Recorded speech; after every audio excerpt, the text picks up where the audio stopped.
ایک شخص کو میں نے ایک مقام پہ دیکھا، وہ میرے علاقے کا تگڑا بندہ تھا، سیانا بندہ تھا، مالدار تھا، کیا کہتے ہیں پنجابی میں ڈنڈی پٹی بڑی قائم تھی، بڑا اس کا دبدبا تنتنا تھا۔ لیکن میں نے اسے طبیب کی دکان پر لیٹے ہوئے دیکھا تو اس کے وجود سے پیپ نکلتی تھی۔ میں نے اسے کہا یار تیرے نام سے تو لوگ خوف زدہ رہتے تھے، تیرا نام لے کے تو لوگ بچوں کو ڈرایا کرتے تھے، تجھے کیا ہوا؟ تو کہنے لگا بس جب خدا کا حکم آیا، جب وہ پکڑنے پہ آیا تو پھر حال یہ ہوا کہ ایک غریب مچھیرا مچھلیاں پکڑنے کے لیے دریا میں سارا دن بیٹھا رہا، اسے مچھلی نہ ملی، شام کو روئی پڑا کہ مالک میرے تو بچوں کے پاس کھانے کو بھی کوئی شے نہیں۔ تو ایک مچھلی شام کو بڑی محنت کے بعد ایک بڑی مچھلی اس کے ہاتھ لگی۔ ان دنوں نہ مچھلیاں ملتی تھی نہ گوشت ملتا تھا، وہ بیچارہ ایک مچھلی لے کے جا رہا تھا اپنے گھر کی جانب، تو سامنے سے میں آ گیا۔ جو طریقہ ہوتا ہے، کدھر لے کے جا رہے ہو؟ کہاں سے لی ہے؟ تو کہتے اس نے کہا صاحب مجھے پتہ ہے آپ مجھ سے چھین لیں گے، لیکن میرے بچے صبح سے بھوکے ہیں، یہی میرا روزگار ہے، آج مجھے کچھ نہیں میسر آیا، میں نے اس مچھلی کو لیا ہے، مجھے تو بیچنے کو بھی کچھ نہیں ملا، پتہ نہیں مجھے پکانی کس طرح ہے، تو یہ ایک مچھلی میرے بچوں کی خوراک بنے گی، کل لوٹ لینا، پرسوں لوٹ لینا، تمہارا تو کام ہی لوٹنا ہے، چلو کچھ دن کے لیے ہاتھ روک لو۔ کہتے ہیں اس نے جب یہ کہا تو میں نے ایک تھپڑ مارا اور اس آدمی سے مچھلی چھین کر میں نے اسے پکڑ کے گھر لا رہا تھا میں، اس مچھلی نے، حالانکہ مچھلیاں کاٹا نہیں کرتی، کہنے لگا اس مچھلی نے ناخن پر میرے پورے پر تھوڑا سا کاٹا ہے، اور میں نے کہا کوئی بات نہیں، مچھلی ذرا بڑی تھی، اس نے کاٹ لیا، میں نے تھوڑی سی پٹی باندھی اور گھر والوں کو کہا مچھلی پکا دیں، انہوں نے پکائی کھائی، کچھ پتہ ہی نہیں تھا۔ 2-4 دن گزرے ہیں تو زخم آگے بڑھنے لگا ہے، طبیب کو دکھایا ہے تو اس نے کہا یہ تو انگلی کاٹنی پڑے گی۔ کہتا ہے وہ انگلی کٹوائی، 1 ہفتہ نہیں گزرا تھا کہ زخم آگے بڑھا، تو پھر وہ ہاتھ کی طرف بڑھا تو میں نے جا کے دکھایا تو اس نے کہا ہاتھ بھی کاٹنا پڑے گا، سارا بازو کٹوا چکا ہوں، رات کو نیند نہیں آتی، ایک لقمہ پیٹ میں نہیں گزرتا، میرے بچے، میرے بھتیجے، میرے بھائی، میرے عزیز گلی گلی اس غریب کو ڈھونڈتے پھرتے ہیں جس کا نام بھی ہم کوئی نہیں جانتے، تھک گئے تلاش کر کر کے، خدا جانے کہاں چھپ گیا اللہ کی اتنی بڑی زمین میں، وہ ملتا نہیں، میں سو نہیں پاتا۔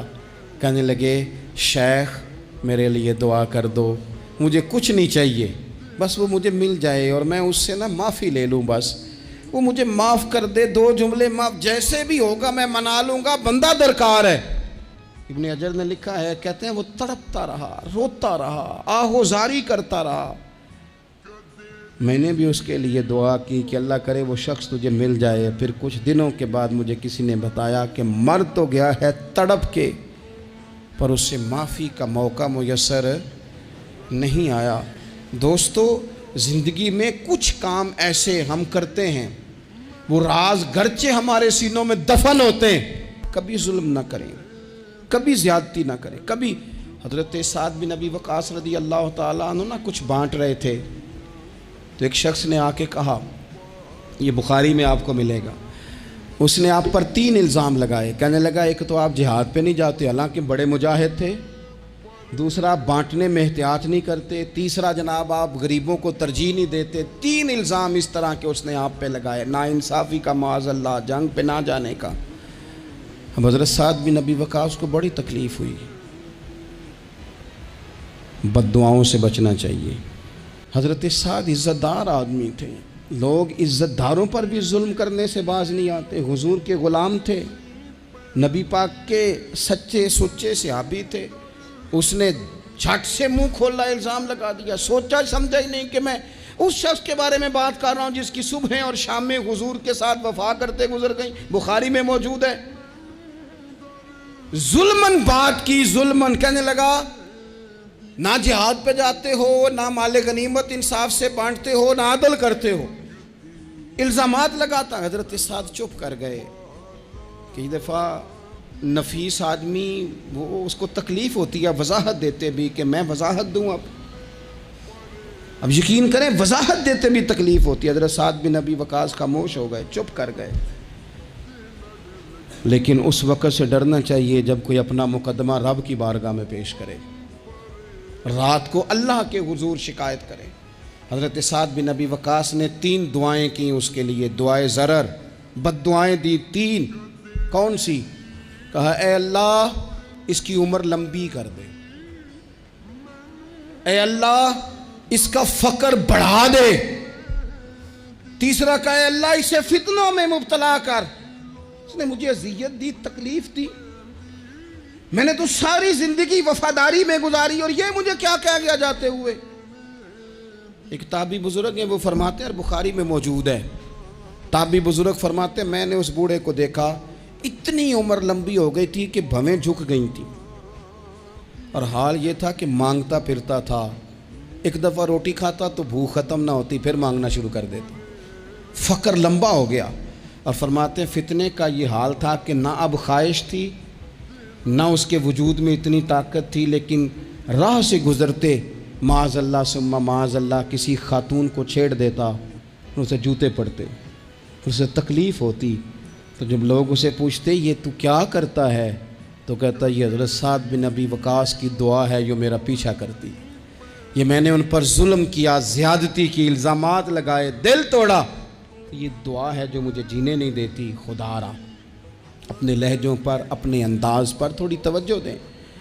ہم مطلب وہ جب ہمیں پتہ ہوتا ہے نا کہ یہ سامنے والا کمزور ہے, 2 باتیں سن لی ہیں تو پھر ہم 100 سناتے ہیں. یہاں سے ظلم شروع ہوتا ہے, یہاں سے بندہ دیکھ کر لوگ اس کے ساتھ رویہ اختیار کرتے ہیں. بندہ دیکھ کر میری غربت نے کیا مجھ کو زمانے میں بدنام, تیری دولت نے تیرے عیب چھپا رکھے. حضور فرمانے لگے مظلوم کی بد دعا سے بچنا, جب وہ اپنے ہاتھ اٹھاتا ہے نا رب کی بارگاہ میں, تو پھر آسمان کو بھی حکم ہوتا ہے تو درمیان میں ہٹ جا, کوئی شے نہ آئے, اسے سیدھا اللہ کی بارگاہ میں پہنچنے. جس بندے نے اپنا مقدمہ وکیلوں کی فیسوں کے زور پر جیت لیا ہے, اور غریب کچہری سے نکلتے وقت کہہ رہا تھا کہ غریبوں کو انصاف نہیں ملا کرتا, تو چلو اخبار میں تو خبر تیری فتح کی آ گئی, پر رب تو غافل نہیں ہے نا. ایک عدالت قیامت کے میدان میں بھی تو لگے گی نا, وہاں بھی تو ڈھیر سارے انصاف ہونے ہیں نا. جس شخص نے کسی کی زمین پر قبضہ کر لیا ہے اور سامنے والا مجبور تھا, تنگ دست تھا, کمزور تھا, وہ اتنی نہیں رکھتا تھا کہ وہ بندوقیں اور پسٹل اور گنڈے اور بھتا خور بندے لے کے آئے اور اپنا قبضہ چھڑوا لے, تو نے لے لیا, ہو گئی بات. لوگوں کو تو نہیں پتا, پر رب تو غافل نہیں ہے نا. میرے رسول پاک صلی اللہ علیہ وسلم نے فرمایا جس نے کسی کی زمین پر ایک بالشت قبضہ کیا, قیامت کے دن اللہ تعالیٰ 7 زمینوں کا توق بنا کے اس کے گلے میں ڈال دے گا. اس کی گردن ٹوٹے گی, جھکے گی, وہ کہے گا مالک یہ تکلیف تو فرمایا دنیا میں تجھے شوق پڑا تھا نا زمینوں پر قبضے کا, تو رکھنا ساری ہی اپنے پاس, کرنا کنٹرول. مٹی دیں تے مٹی رہنا ہی, ایویں کادی بلے بلے, اج مٹی دے اتے بندے آتے کل مٹی دے تھلے.